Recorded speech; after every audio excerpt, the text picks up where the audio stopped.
Ito ang aking pangako, pag-ibig na di maglalaho.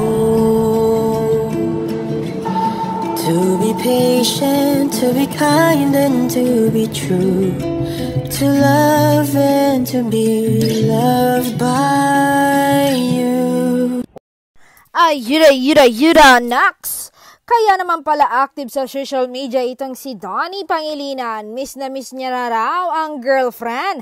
Ayon pa sa chika, tila mauuna na atang bumalik dito sa pinasang aktor. Gusto niya raw yakapin ang girlfriend, nala-love sick na rin raw siya. Halatang hulog na hulog si Master. Pero tignan natin kung matutuloy dahil baka hindi payagan ng nobya. Dapat kasi enjoy niya muna ang vacay niya with his family sa Switzerland.